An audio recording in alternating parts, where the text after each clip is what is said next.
Welcome to Jesus in the Upper Left, where we're talking about gospel multiplication in the Pacific Northwest. Hey, everybody. Welcome back to the Jesus in the Upper Left podcast. I have Sarah and Alicia here with me today. I'm Pete Armstrong. They are joining us from We Belong PDX, and we are gathered at our podcast studio here in East Portland at Park Lane Church. So why don't you guys just kind of introduce yourselves? Tell us about your journey in life and with your career, your vocation with We Belong, and yeah, let's just start there. I grew up here in East Portland, edge of Gresham, and I was a pastor's kid till I was 12, and then became a parole officer, so switch gears there. So went to school down in Southern California, got my teaching license, and then came up here and taught for 1 year in the Centennial School District where I grew up in, and then went back to California, continued my teaching down there, and then went abroad, taught abroad for 4 years. Nice. And, came back to Portland. That was not the plan. My family is here, and it just made sense at that time. So returned to Portland, and then when COVID hit, I wanted to offer academic support to an area that I knew was going to have just a higher need for support. Yeah, and where there are a lot of single parent families and just a lot of economic insecurity. And so I went and knocked on doors to offer academic support in the parking lot during COVID. And within a matter of just a couple of weeks, realized, oh my goodness, more than academic support, these kids need their stress levels lowered and joy brought back into their lives. And the amount of depression and social anxiety and suicidal ideation was really tragic. And as I did more research, discovered this has been an issue long before COVID, and COVID is only going to worsen it. And so really then just started bringing activities, games, crafts, art supplies, and anything that they were interested in with the joy of bringing smiles back to their faces. And so that was kind of the beginning of the We Belong PDX movement. And my roommate wanted to join, and I had other friends want to join. Then I reached out to a church when we needed an indoor space, and across the street, it used to be a pool hall when I was growing up, and now become a church, and reached out. They have although there's still a pool table there, so just one. It went from like okay, good, yeah, it's an amazing space. So they handed over the keys that day to start a kids program, and originally it was going to just be through the pandemic, and then obviously became something beyond that. Background and where we're at now. And then Alicia came into the picture about a year ago, actually, a little bit over a year ago. Wow.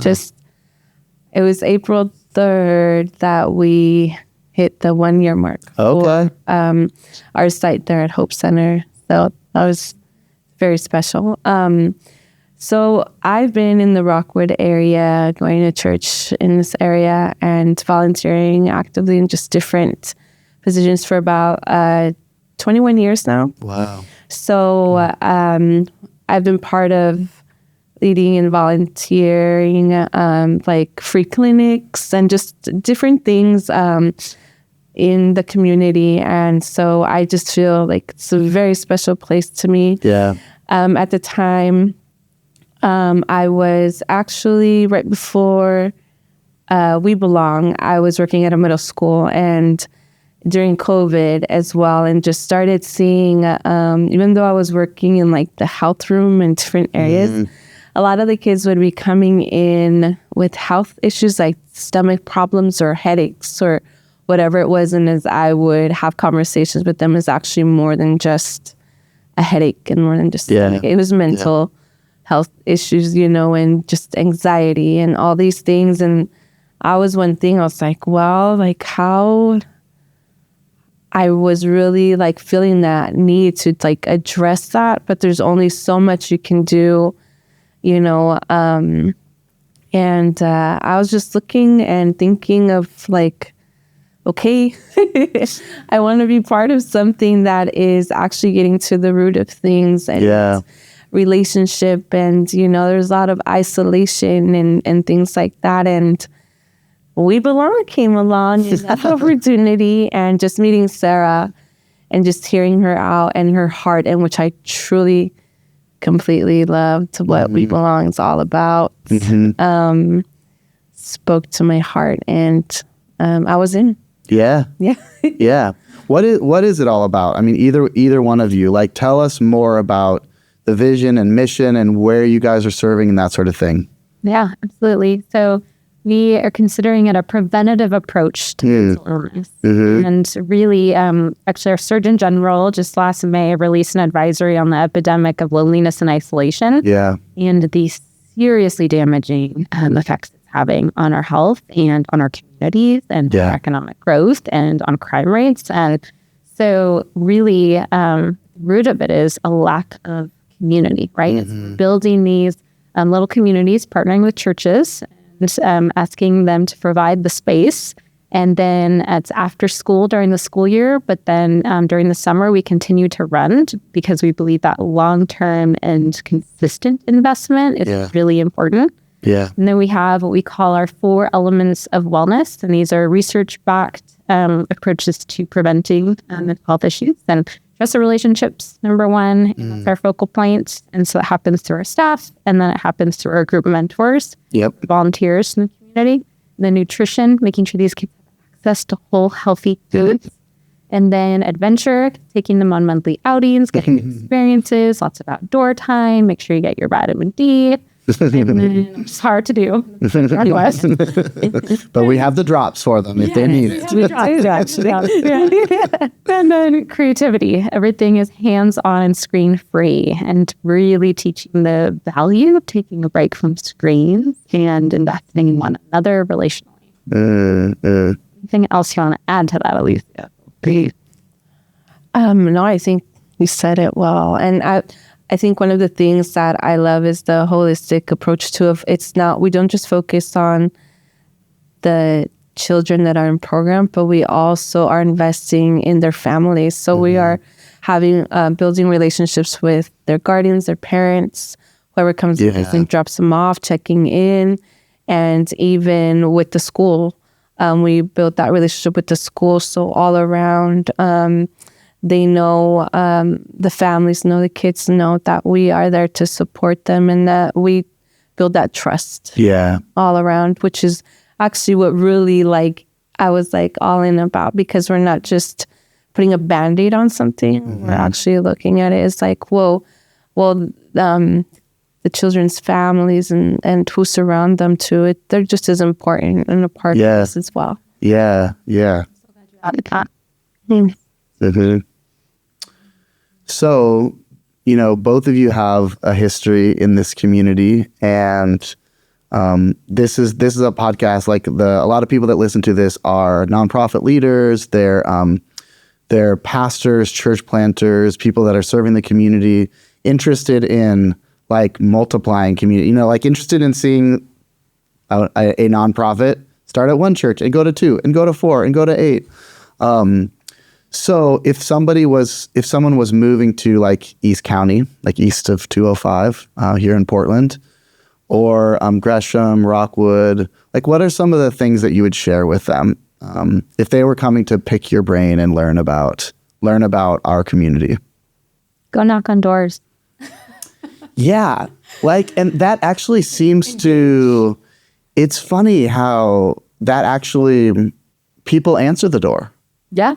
During COVID. But even we did a little bit of that last week, even whether it's community surveys or inviting people to church stuff or whatever. And a lot more people than you would think open the door. Yeah. What do you think that's about?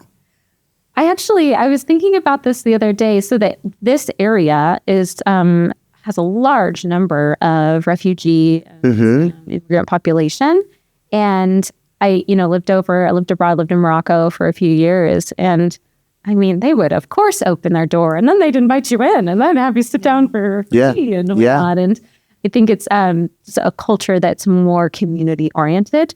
And because it's such a diverse area, coming from multiple cultural backgrounds, I actually have wondered if that's a part of it. Versus if you go to the suburbs, how many people would answer their doors? Yeah. I'm not sure. Yeah, I do think that's a big part of it. Yeah. I was gonna say, don't be scared of flavor. It's like it's so diverse, and I just love the beauty in that diversity and just people. It feels like home a lot because they are very warm. There's a lot of people, and sometimes I feel like people you may be scared of flavor, trying something new, or you're not sure, but it's that thing about Rockwood and its diversity and its warmness that does bring you in when you really get to know like the different people in here. Yeah. That live in it. Yeah. I like that. And hospitality is a big part of the gospel. I mean, yeah. Yeah, and that in-person engagement doesn't have to necessarily happen through knocking on doors, but I just think the in-person engagement is so important. Yeah. Really know even like what are the needs, right? Like you can start something, but it might not address, of an issue unless you actually know the people. Yeah. Yeah. It actually reminded me of one of the our families. I was talking about that were pretty recent here and how they felt so isolated because of the area that they were so used to knowing their neighbors. And they're like, we've been here for a while. We don't even know our own neighbors. And so we don't know and too, language is a barrier too, or they don't know how other people feel. So that in itself is like another layer, and just having someone knock on your door and being like, hey, I think it's like, oh, okay, someone is interested in me, and it opens up a door.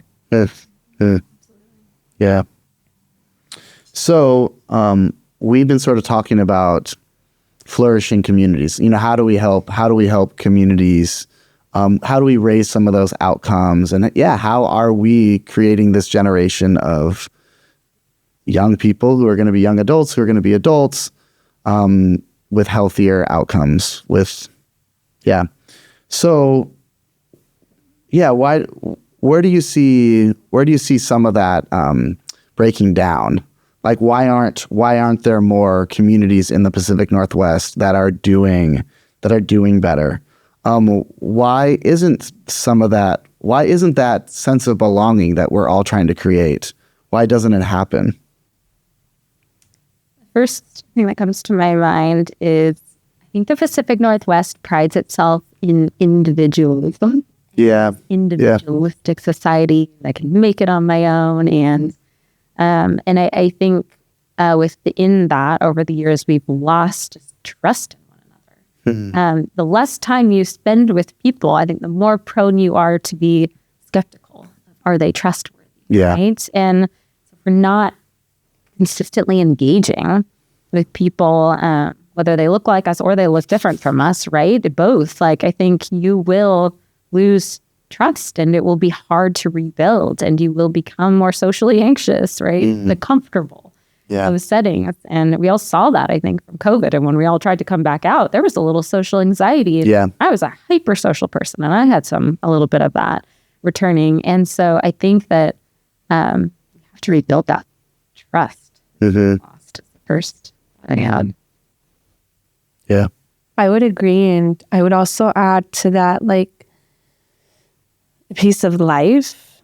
I think when you're an individual and doing your own thing, you can really have a faster pace of life in doing things and not worry about others or whatever it is. But to be able to, like Sarah said, engage with someone, to really be present with someone and really hear their story and look into their eyes and really, do that, you really have to slow down. Yeah. You really have to be aware of that. And that means too, setting some of you aside kind of thing. And so I think between those things, when we're if we're so consumed with my agenda, and then we forget like that there's others around us. Yeah. Speaks to that attuned attention, which is something Absolutely. we talk about in our training. Yeah. How do we give attuned attention? Because it's very different than distracted attention. And one makes somebody feel like this, and the other one makes them feel like they belong. Yeah. Not. So you're training your volunteers with that and like teaching them, some of that background research and those sorts of things. Yeah, we are now and doing more with our staff too on that. Yeah.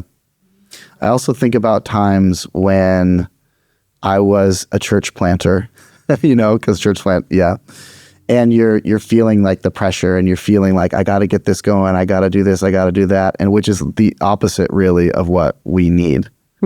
And like what, especially maybe East Portland needs is like, yeah, we don't need one more person, one more community leader, one more nonprofit leader, one more pastor who is too busy and like rushing through. Yeah. Yeah. Yeah, that's one. We need one more that's going to be present to people. And yeah. And we talk about the non-anxious presence, right? But like that takes a lot of personal work yourself to kind of be centered and rooted. And yeah. Yeah. I think the shift in community, right? Where like you just thought about that, and just us really taking a minute to think about that. Maybe the way that we've learned to do things, it hasn't necessarily been the best way. Yeah. So then how can we learn from that, but also teach others too? We're up against a culture that is very just productivity driven. Yeah. Yeah. So it's really hard. Even like the Instagram comparison as a nonprofit. I'm like, they started the same time as us and we're all there. We don't have that. Yeah. It's so hard to not feel like you're not like got to do more. And in your mind, the do more is typically not engaging with the people, right? Yeah. Investing in them. It's typically like writing more grants or doing this more busy work and it's so important. Yeah. Saying. And is the most important and actually. That reminds me of so when one of the first questions I asked Sarah was like, okay, how many kids are going to be in the group at one time? Because you think about, whether it's in like teaching or whatever it is, like your capacity is only so much with so many kids, and how is this going to work? And starting to think about all that stuff. So I was thinking like, certain number, and she's like 12 to 14. I'm like, what? How does it? And maybe even as a teacher and like being in the classroom, you're like, I'm used to 25, 30. Right. It's that. And so then I asked why, and it totally made sense. And do you want to explain why? Like, why I was just like, yeah. And I'll let you explain. Do you mean the Jesus disciples thing? Is that that and just the number and just how effective it is. Like, even though you got backlash about it not being more, but you were so sticking to your guns because you knew that this would be the way that would be more effective, even though productivity-wise or what everyone else deems as better isn't necessarily going to be most effective in the long term, best for these kids in this community. Well, first I want to say I learned that through trial and error. And then the stress level in the entire space goes up. And if you can't offer really solid support to the individual, right, it becomes a whole dysregulated environment. The coin was trying to create a regulated, safe environment where stress levels can stay low. And so, first I learned that through trial and error. But then, I was really reflecting on, so in the United States when I was teaching, I had at one point, I had up to 30 kindergartners in my class. Unreal. Second year I had 24, a little more realistic. But in Morocco, I had 17 and a full-time aide. Yeah. And the amount that I was able to invest in each individual child really shifted, right? Yeah. And I started to really see that then. But also realizing... actually, there's been studies about small groups with churches. If you go beyond 15, suddenly becomes less effective. Yeah. It's even been you that told me that stat. But I was thinking about Jesus only had 12 disciples. Yeah. Like, maybe there's something to that, right? Of like, there's only so many that we can really invest in well. And we should trust there was something to that to a degree. Yeah. I was thinking about when you mentioned like comparing and everything, there's all these Easter stories, right? And one of them is, Jesus is talking with Peter about, well, what's going to happen with this guy? What's going on with that? And Jesus is basically like, you follow me. Like, you do what you like. I'll take care of that. Like, when that guy's going to die or when he's going to live or whatever, that's not your problem. And it's like, I don't think there's a whole sermon in that, but I am preaching on that this week. So it's in my head of like all the times that I do compare or all the times we're tempted to compare. And I think Jesus would just be like, no, just like do your thing. Like, do what I've called you to do. Don't worry about like this other ministry, this other church, this other nonprofit, whatever. Just like, Yeah, stay in your lane. yeah. Kind of not nice way to say it. Yeah. Hey, Really? track and field. I like that. I appreciate that. Stay in your lane. Yeah. Yeah. So what do you think of that approach to challenges? So there's a whole thing, like we have some familiarity, and I think all of our listeners probably have some familiarity with ABCD, asset-based community development and thinking through that. So what is your guys' approach around that, or is it more around like needs that you see in the community, or what's the philosophy behind it and why? I was having a conversation with my boyfriend about this idea, this concept, and he used the word access. I think you should think of it actually not as like assets and needs. I think you should think of it as we need to give more access. What are you giving them access to? And I actually really loved that. And I was thinking, we're giving them access to relationships, which are essential to our life, right? Essential to all that we need as humans. And we're losing access to that. Yeah. And that we now know, right? It's going to have all of these negative impacts, outcomes without it. And so we're giving them access to those trust relationships, which then gives access down the road to more opportunity in general. Yeah. Giving them access to whole foods, right? And teaching the value of that. Access to screen-free time, hands-on activities, access to these adventure outings, gorge and places that are right? It's just changing the language like that. I actually really liked that being more of our philosophy. Yeah, I love that too. That's a great word. And a way to think about it, Yeah, I was I saw this a little bit in New York, but I was surprised when I came here and there was a lot of like high school kids in our community that we met or in our youth group that had never been to Washington.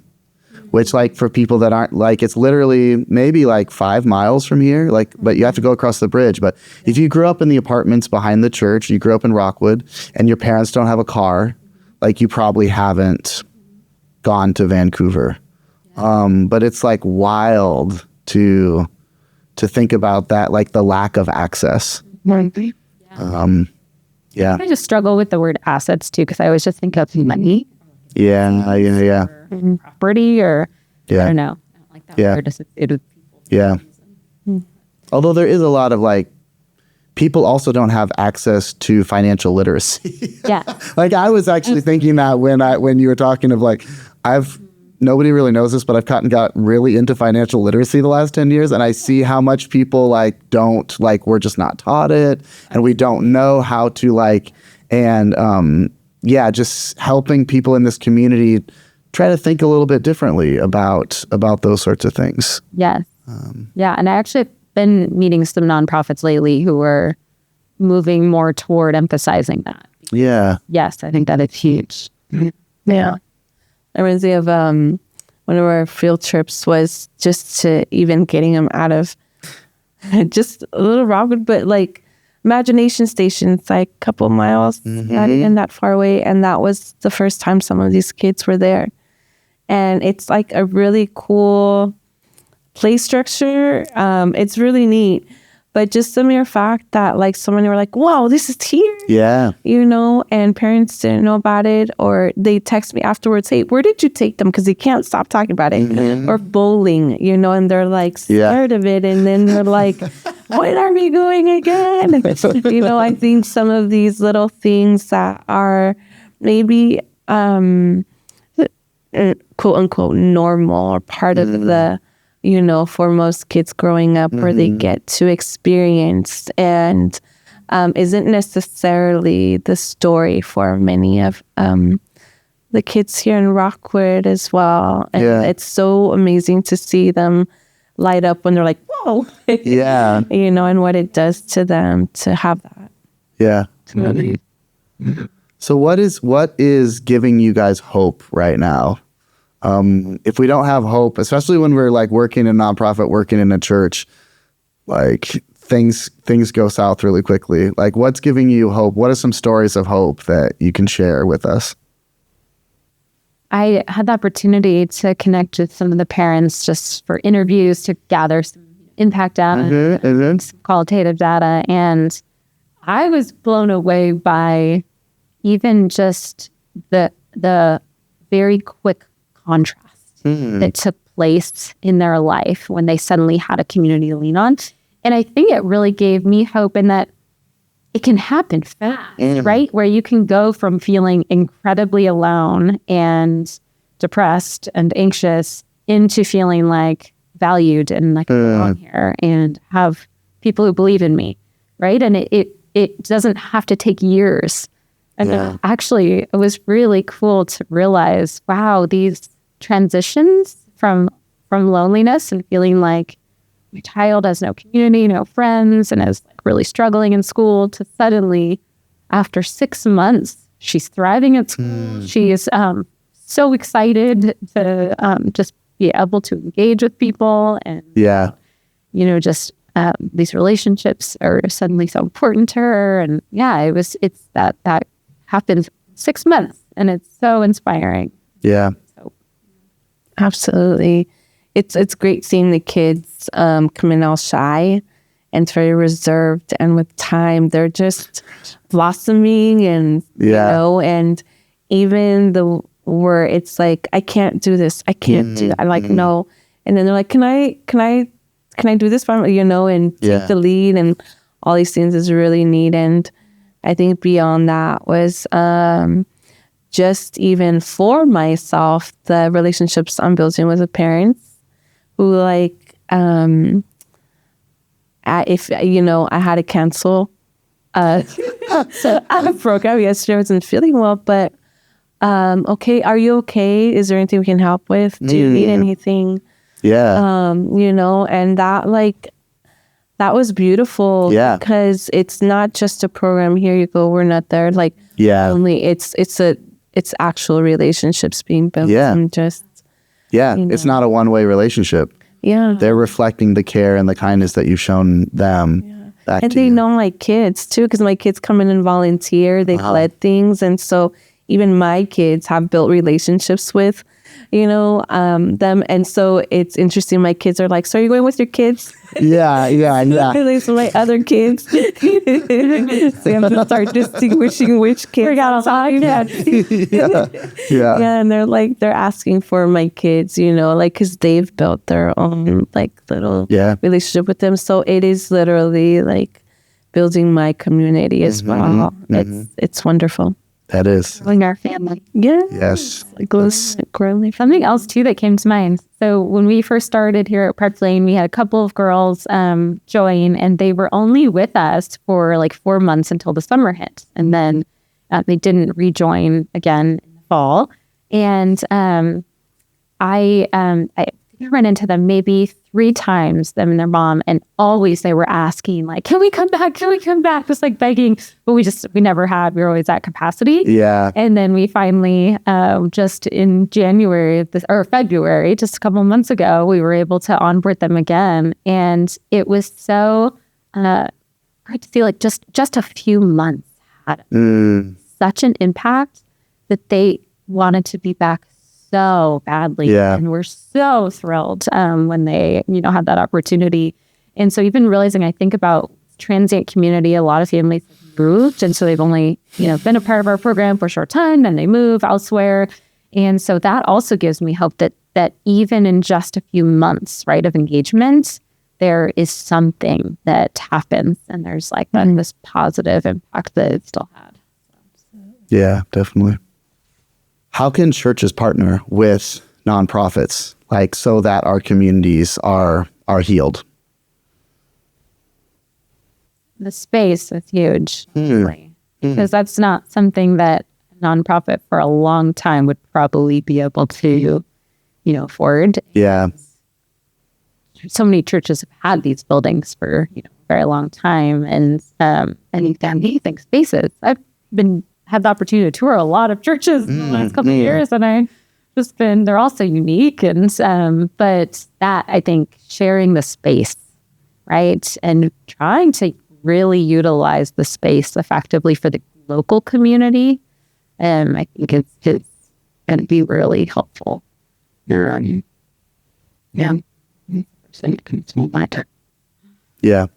Yeah, I agree with that. And really like thinking outside the box, because maybe at least for We Belong, maybe we just think of mental health in like a different way, as opposed to actually that's something that's really important even as followers of Christ. Yeah.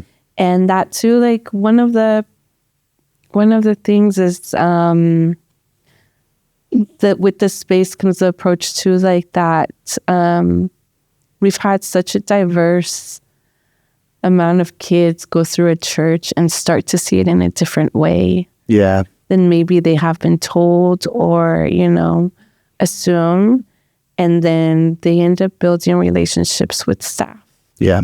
And that creates a door and allows for just a different kind of relationship too with the community. I can't tell you how many of the kids have asked, when else can I come here? Yeah. And they Which sometimes we just don't have faith that will even happen. It's like, Yeah. Yeah, they just want to know, when else can I come here?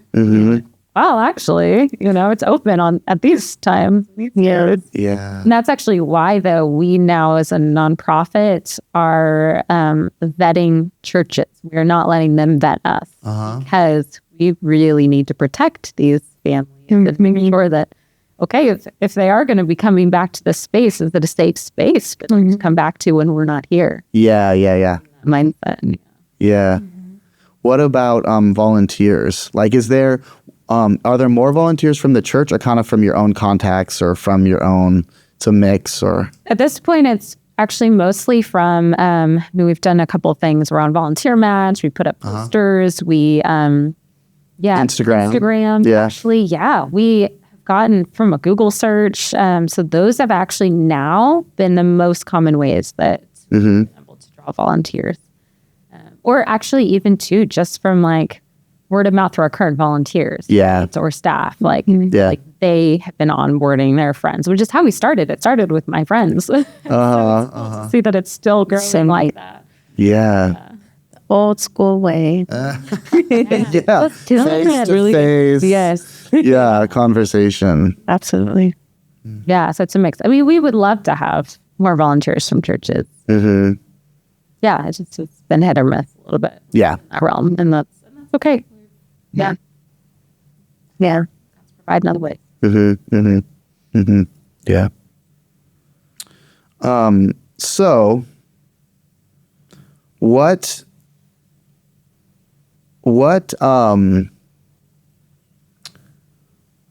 where have you seen from the students that you work with, like, solutions? Or basically what I'm getting at is, like, how are they, like, tell us another story or give us more examples about how they are solving problems, whether that's, little learnings that they're doing, or basically, how are they contributing to their own flourishing?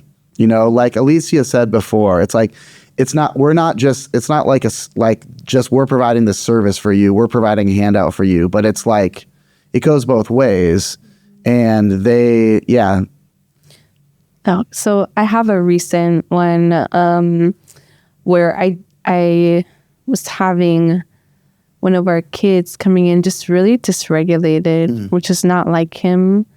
And it's really, angry and calling himself stupid and just, in that space. And actually it was our own friends, in the group. They're like, that's not true.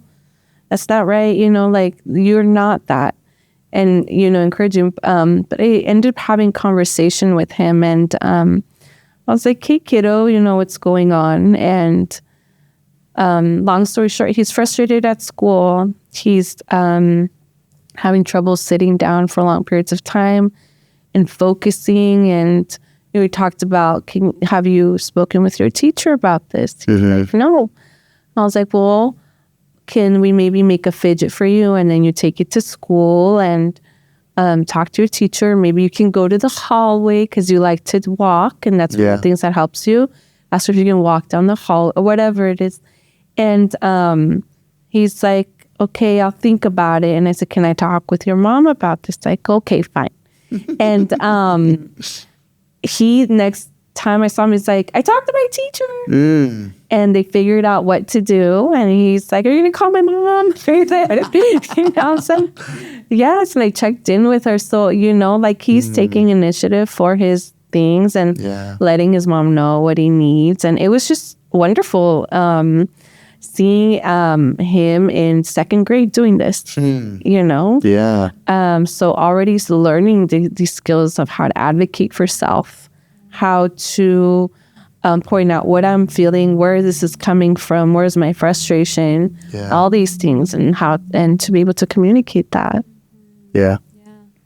And I think of the kids who, went from dysregulation on a pretty consistent basis to suddenly being able to regulate because they were given the tools to do so and learned, we really try to hone in on their interests. And okay, when you're feeling that anger start to rise, when you're feeling those tears start to bubble, right? Grab that puzzle that you love, grab those Legos that you enjoy, grab that soccer ball that helps, right? And just communicate, this is what I need.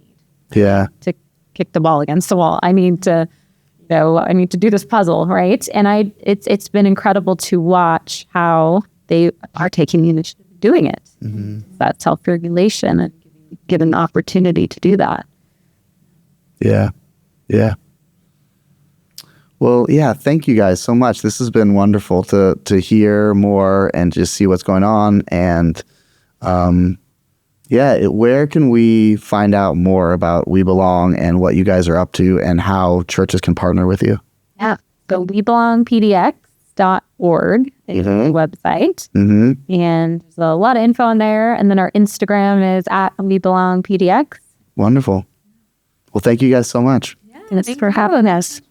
Thanks so much for joining us for this episode of Jesus in the Upper Left. We want to ask you a quick favor. Would you please subscribe so you don't miss a single episode, and share with those that are in your life that might benefit from the content. Hit the notifications button, rate and review, of course, and then head on over to upperleftshow.com where you can find bonus content, opportunities to connect with those around the city that are doing similar work as you, resources to help you, and just a way to connect to the community. We hope to see you again next time.